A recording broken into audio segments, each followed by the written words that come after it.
I'm Rachel, and I work for Make Lunch, which is this is what you can see, and we are a network of community volunteer organisations who are running holiday feeding clubs, holiday kitchens, lunch kitchens we call them, in school holidays and providing meals, just like you've already heard about, for the children who are in receipt of them. There's a button. Who's got the clicker? Thank you very much. So, just to give you a little bit of our story. So we started in 2011, it was actually this week in 2011, and a documentary was shown on the BBC, which I'm sure a lot of you saw. It was called Poor Kids, and it was all about children living in poverty in the UK and what that was like. And for those of you who saw it, I'm sure you'll agree, it was hard to ignore. Once I'd seen it, it really wasn't something that I could do nothing about anymore. And so some of the children in that programme talked about what life was like for them, what it was like at home, how they understood the difficulties that their parents were facing. And these are things that I had no idea about when I was their age. And one of the boys, Sam, talked about how free school meals were brilliant during the week because he got a great meal at school, so his dad didn't have to provide so much for him at home. But then in the evening, so they could have a lighter meal. But in the school holidays, his dad then had to find £10 a week extra to feed him and his sister.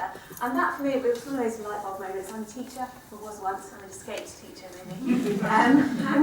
And you teach these kids all year, those of you who work in schools, and then you wave goodbye to them at the end of the term unless you live in East Renfrewshire. And just pleased that you don't have to see them again for 6 weeks if you're really honest. And I never once considered what might happen to those children who are relying on school for more than just education. And so this programme highlighted that as an issue for me. And to begin with, I just talked to people about this. This is what we've got to do. We've got to feed the children. It's quite simple. We can do this. We went to churches because that's a network that I'm involved in. I knew I could get them to do something. And these three people were crazy enough, friends of mine, all of them, crazy enough to take this thing on and try it. And so we started that summer. In fact, we started just 6 weeks later in Luton and in Corby and in Middlesbrough. 3 groups of people, one of them open for the entire 6 weeks, every day, serving food out of a gazebo. And the other 2 opened for a week or 2, between them just a much more focused approach. And between them, those 3 kitchens served 300 meals to children in their communities. And that left us at the end of September after that, kind of sat around going, well, we tried something, it seemed to have worked, what do we do now? So we carried on, we talked some more, we got some funding, we took some more people. By 2015 it looked like this. That was our kitchens last year, so that's what it looked like at the beginning of 2015. That's 41 active kitchens over the last year, and between them they served 11,500 meals to 2,500 children. Now our target for meals for last year was 5,000, we managed to do 11,500. I think what we've learned from that is that we're better at serving meals than setting targets. To date, when this presentation was put together a month or so ago, there are numbers again, 2,500 children. Obviously, I thought you needed to see those bigger. This is what, these orange pins that you can see on here are all the inquiries that we're currently following up. And so if you're looking at that and thinking, well, where I live, there's a gap, we'd love to talk, let's put some more pins on that map. That could be what it looks like by the end of this year, wouldn't it be great if it did? And those are all volunteer groups who are giving their time in school holidays to open up church building, a community building, a school building, whatever they can get, to provide meals and to work with families in their communities. So the Make Lunch model, how does it work? Well, like I said, they're almost all volunteer groups. There are a couple of exceptions to that, but almost all volunteer groups. And we start by building relationships with their schools, and that's our plan, is that it's a partnership between families, schools, and the volunteers in the community. And they work with the schools to work out how to identify and invite the children that need it the most.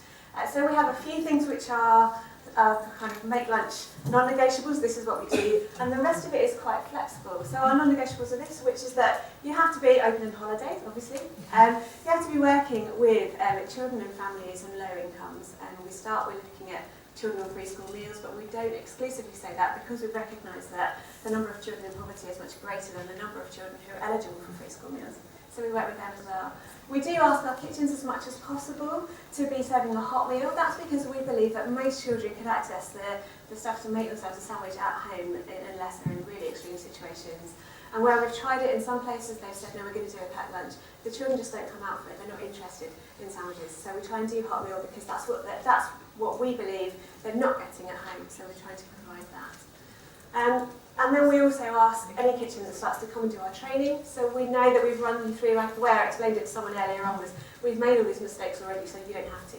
So come to our training and we'll help you work through how to set up, how to do it, and how to work out how best to run those days as your team.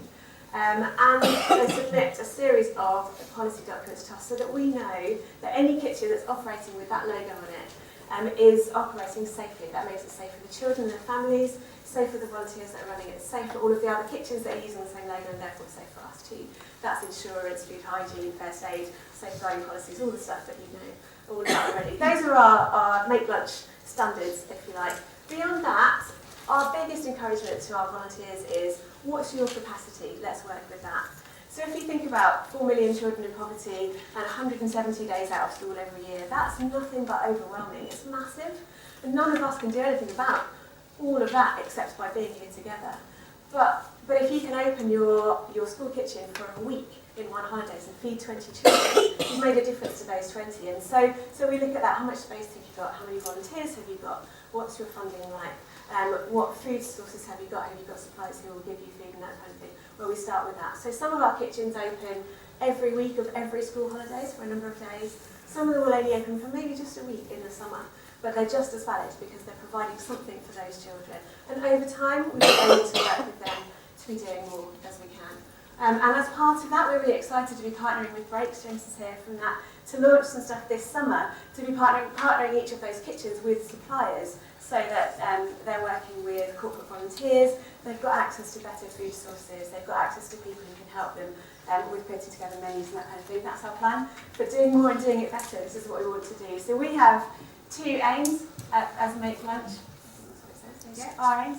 Our two aims are, firstly, that we would love to see some kind of holiday food provision for any child that needs it, wherever they are. If there's a child in school on free school meals or in low income, they're going to need some kind of support during holidays. And so really, I haven't yet found a school that doesn't have any children on free school meals in it. So that's something near every school where there is. That could be us, it could be you. That's what we want to see happen. And beyond that, just like Alison said, we want to be working ourselves out of it. I don't want to be doing this. We started this by mistake. It's the most exciting job I've ever had. It really is. But I don't want us to be doing this in 10 years' time. Wouldn't it be great if we could use the knowledge and the statistics, the stories, the research that we have together to make sure that this isn't a problem anymore. So a dual aim, really. We're going to carry on doing this, but we're also going to carry on trying to make sure that really we don't need to do this anymore. We would love to hear from you. We'd love to keep in touch with you. This is our website. You've probably all got a postcard from us in your hat anyway. So I'm here today. Do grab me if you've got any questions. But I'm also here with Steve and Leah and Steph and Ida, who you'll hear from later as well. Normally, at this point, I would tell you a story about one of the families or one of the children that we've met, because actually, that's what tells it the best. I could talk to you about policies and ideas and menus. Actually, let's hear the stories from the real people. But Ida, one of our brilliant moms, is here to tell you that herself. So that's something to look forward to later. So I look forward to meeting all of you. Enjoy the rest of the day.